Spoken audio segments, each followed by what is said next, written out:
오늘도 그대의 최고의 날입니다. 임은미 선교사 묵상입니다. 2026년 3월 15일 주일 최고의 날. 깨닫지 못하는 죄를 용서하여 주옵소서. 요한계시록 3장. 어제는 카만두라 여고에서 설교를 했다. 설교하러 들어갔더니 학교 강당에 학생들이 꽉 차 있었다. 학교에 설교하러 가기 전에 사랑은 위장에서 시작된다고 믿는 나인지라 학생들 숫자에 맞게 컵케이크를 사갖고 갔다. 학생들이 800명이라고 해서 넉넉히 1000개 정도를 준비했다.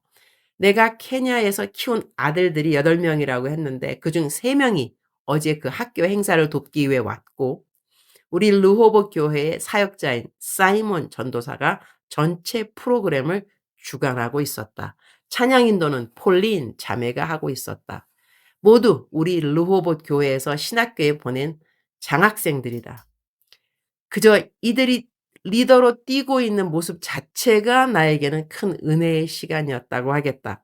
큐티에 대한 설교를 1시간 동안 했다. 그야말로 아무도 떠들지 않고 집중해서 듣는 모습에 감사했다. 많은 분들이 기도해 주셔서 어제 집회는 참 은혜로운 시간이었다. 학생들에게 정직에 대해 도전을 주었고 예수님이 따라오라고 하시면 절대로 두려워하거나 망설이지 말라고 말했다. 그들에게 나의 가장 큰아들 피터 이야기를 해주었다. 피터는 지금 한국에 있다. 영문학 박사 과정을 공부하고 있다. 내가 아이들을 키울 때는 새 옷을 많이 사 입히지 못해서 중고 옷을 사서 입히곤 했다. 그래서 중고 옷을 사러 갈 때는 꼭 아들들 중 한 명을 데리고 갔는데 보통 집에 있던 피터를 데리고 가곤 했다. 피터에게는 그날이 그야말로 대박 나는 날이었다. 나와 함께 장에 가서 자기가 고르고 싶은 옷을 마음껏 고를 수 있고 무거운 거 들어 주었다고 내가 용돈도 넉넉히 주었기 때문이다. 그래서 나를 따라 장에 갈 때는 피터에게 늘 기쁜 날이 되었다. 장을 보고 집에 돌아오는 길에 피터에게 물어보았다. 피터야, 엄마가 따라오라고 해서 따라왔는데 어떠니? 그랬더니 피터가 말했다. 너무 좋아요. 그래서 내가 다시 물었다. 그러면 다음에도 엄마가 따라가자고 하면 따라올래? 그랬더니 피터가 당연히 따라가겠다고 했다. 그래서 내가 피터에게 말했다. 피터야, 엄마가 너를 사랑하지만 엄마의 사랑에는 한계가 있단다. 엄마는 너에게 밥을 먹여주고 학교 보내주고 옷 입혀주고 재워줄 수는 있지만 만약에 누가 엄마에게 너를 사랑해서 너를 왜 죽으라고 한다면 엄마는 죽고 싶은 생각은 없단다. 엄마는 그렇게까지 너를 사랑하지는 않거든. 하하하. 그러나 예수님은 너를 너무 사랑하셔서 너를 위해 죽는 것을 마다하지 않으셨어. 이렇게 제한된 사랑을 가진 엄마가 따라오라고 했을 때도 너는 따라와서 좋은 일을 많이 경험했는데 너를 위해 죽는 것도 마다하지 않고 예수님이 너에게 나를 따라오라고 하신다면 우리 피터는 어떻게 대답할 거니? 그랬더니 피터가 큰 소리로 말했다. I will follow him. 나는 예수님을 따라갈 거예요. 어제 학생들에게 큐티에 대한 도전을 하면서 피터 이야기를 해 주었다. 매일 성경 한 장을 읽고 하루 20분씩 기도하며 신앙생활의 일관성을 지키라는 도전도 주었다.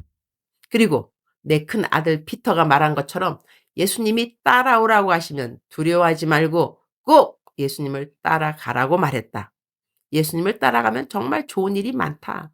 우리에게 가장 소중한 영생을 받게 되니 그보다 더 좋은 일은 없다고 말해 주었다. 하나님께 드리는 시간을 우선순위에 두는 사람들의 삶을 하나님께서 반드시 선대해 주신다. 하나님은 결코 그들을 홀대하지 않으신다. 그래서 학생들에게 신앙의 일관성을 지키라고 그리고 예수님이 따라오라고 하시면 꼭 예수님을 따라가는 사람들이 되기를 바란다고 설교의 마지막을 맺었다. 또한 학생들이 매일 큐티를 하며 정직한 삶을 살아가고 부패 없는 케냐를 만들어 달라고 부탁했다. 우리 케냐를 위한 경건한 리더, 정직한 리더가 되어 달라고 축복하며 기도해 주었다. 케냐. 내가 선교사로 섬기고 있는 나라 케냐. 이 나라의 청소년들이 정직하게 자라고 하나님의 말씀을 묵상하는 것을 기뻐하며 살아간다면 이 땅 케냐에 왜 소망이 없겠는가? 학생들에게 정직하고 경건한 리더들이 되어 달라고 거듭 당부하며 학교를 나왔다. 그리고 토요일이라 티고니 교회 청년부 모임이 있어 교회 가보았더니 아들 김 목사가 설교를 마친 후에 열심히 기도회를 인도하고 있었다. 각자의 자리에서 하나님을 잘 섬기는 모습을 보니 내 믿음이 나의 세대에서 끝나지 않고 차세대에게 전수되고 있는 것을 보는 것 같아 참으로 자랑스럽고 감사했다. 믿음을 전수한다는 것 참으로 중요하다. 나만 잘 믿고 잘 사는 것이 아니라 나의 후손들에게도 하나님을 경외하는 믿음을 잘 가르칠 수 있기를 기도드린다. 앞으로 내가 이 땅에 얼마나 더 오래 살는지는 모르겠다. 이 땅이라 함은 꼭 케냐만이 아니라 이 세상에 내가 얼마나 더 머물릴지는 알 수 없다. 그러나 주님께서 나를 부르시는 그날까지 나 하나의 믿음에 만족하는 것이 아니라 차세대에게도 하나님이 기뻐하시는 믿음을 잘 전수할 수 있도록 주님께서 나를 붙들어 주시고 인도해 주시기를 기도한다. 우리말 성경 요한계시록 3장 17절 말씀.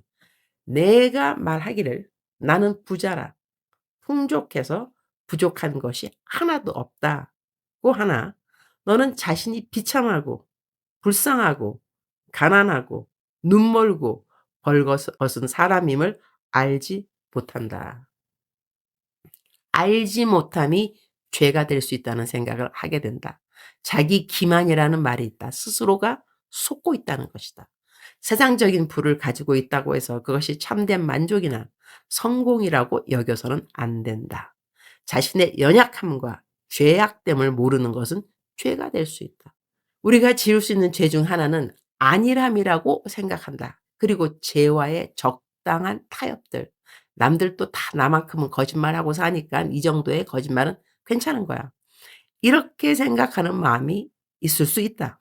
그러나 자신이 짓는 죄에 대해 관대해지는 것 자체가 바로 죄를 깨닫지 못하는 상태인 것이다. 죄를 지으면서도 그것이 죄인 줄 알지 못하고 살아가는 잘못된 삶을 이 구절이 우리에게 보여준다고 생각한다. 주님, 오늘 또 최고의 날입니다. 제가 죄를 짓고 있으면서도 죄인지 모르는 부분이 있는지요. 영적 민감성을 주셔서 죄를 깨닫게 하시고 깨닫는 데서 멈추지 않고 회개로 이어지게 하시며 회개한 이후에는 회개에 합당한 열매를 맺도록 도와주시옵소서. 항상 죄에 민감하려면 성경 말씀을 잘 읽어야 할 것 같습니다. 사람들의 말만 많이 듣다 보면 우리의 판단 기준이 기울어질 수 있을 것 같습니다. 성경을 더 많이 읽으며 성경적으로 모든 것을 잘 분별할 수 있도록 도와주시기를 기도합니다. 오늘은 주일이고 제가 케냐에 돌아와서 한 달이 넘은 후 처음 하는 설교입니다. 오늘은 전 성도가 작정서를 통해 경건의 훈련을 힘차게 시작할 수 있도록 동기부여의 설교를 하려고 합니다. 신앙생활에 마땅히 있어야 할 말씀, 기도, 전도, 선행을 균형 있게 작정서 항목으로 만들어 우리 성도님들이 튼튼하고 균형 잡힌 신앙생활을 할 수 있도록 인도하려고 합니다. 주님, 오늘 설교 시간 가운데 전 성도님들이 단호한 결단을 할 수 있도록 도와주옵소서. 주님, 사랑합니다. 주님, 감사합니다. 오늘 또 우리 주님, 저를 보시면서 하루 종일 기쁨을 넘어서 감동을 받으시면 참 좋겠습니다. 외우면 좋은 말씀, 우리말 성경 번역 요한계시록 3장 17절. 내가 말하기를 나는 부자라 풍족해서 부족한 것이 하나도 없다고 하나 너는 자신이 비참하고 불쌍하고 가난하고 눈멀고 벌거벗은 사람임을 알지 못한다. 사랑하는 그대여, 사랑하는 그대여 출석 부르고 있습니다. 대답하셨나요? 제 목소리가 사실 아직도 완전히 회복이 되지 않아서 오늘 또 녹음을 할 것이냐 말 것이냐 잠시 망설였지만 혹시 또 내 목소리가 계속 안 올라온다고 걱정하시는 분들이 계실까 봐 일단 녹음을 마쳤습니다. 낭낭하지는 않지만 그래도 듣기에 그렇게 불편할 것 같지는 않습니다. 사랑하는 나의 아들, 사랑하는 나의 딸. 너는 나를 알고 있느냐? 너가 나를 알고 있으면 너는 진리를 아는 자로다. 나는 길이요, 진리요, 생명이라는 것, 그 말씀 기억하는 너라면, 너가 오늘 진리 가운데 걷지 않고 있다면 너는 알아야 한다는 것이다. 아, 내가 진리 가운데 걷지 않고 있구나. 바로 너가 나의 아들이요, 나의 딸이라는 증거가 되겠지. 진실될지니라. 정직한 자에게 좋은 걸 아끼지 아니하시는 하나님이라는 것을 나는 너의 삶을 통하여서 증명하고 싶고, 너는 다른 사람들에게 간증할 수 있도록, 아, 내가 정말로 정직했더니 하나님께서 나에게 좋은 것을 아끼지 않으셨습니다. 그 고백을 내가 듣기 원하고 너가 다른 사람들에게 전하기를 내가 원하노라. 죄를 잘 깨달아야 정직한 사람의 삶을 살 수 있겠지? 사랑하는 그대여, 사랑합니다. 사랑하는 그대여, 축복합니다. 오늘 또 그대의 최고의 날입니다.